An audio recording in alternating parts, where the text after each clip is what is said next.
Saudara, kita ini semua makhluk politik.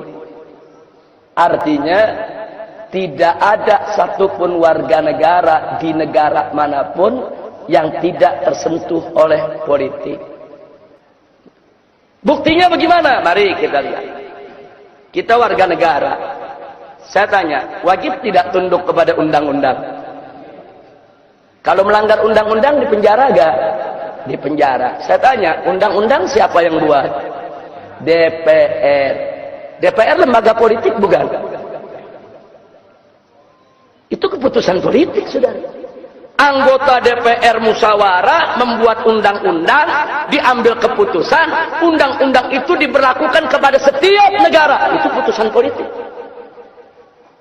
Jadi siapa bilang kita ini bisa terlepas dari politik? Nggak bisa, saudara. Makanya salah kaprah, saudara. Kalau ada mengatakan, saudara ngaji, kita nggak usah bicara politik.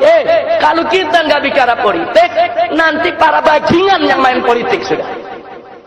Kalau umat Islam tidak berpolitik, nanti yang berpolitik itu koruptor, bajingan, orang kafir, saudara, orang-orang yang akan ngerjai kita semua. Umat Islam jangan bicara politik. Akhirnya umat Islam pada bodoh soal politik, saudara. Kiai nggak ada mendekat ke politik, habaib nggak ada mendekat ke politik.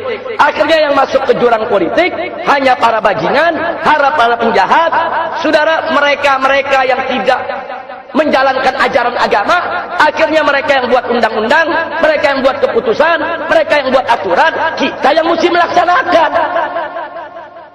Jangan, kalau kita nggak mau berpolitik praktis, silakan. Tapi jangan sampai mengatakan, saya nggak mau bicara politik sama sekali. Nggak boleh, saudara. Nah, jadi sekali lagi ya, kawan, jangan sampai kita termakan.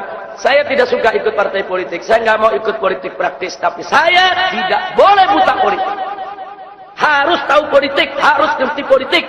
Bagaimana politik yang dimainkan oleh musuh-musuh Islam. Sehingga kalau kita tahu langkah mereka, kita akan melakukan langkah-langkah untuk mengkanter dan melawan kejahatan politik mereka. Ya, kira-kira jelas tidak? Nah, seperti sekarang, kita teriak, oh, udah nggak usah ikut politik, udah nggak ikut politik. Besok ini yang akan milih gubernur di Jakarta ini adalah warga, saudara. Anda semua akan ikut sertakan untuk memilih. Begitu Anda masuk TPS, Anda tusuk pilihan Anda sudah berpolitik praktis.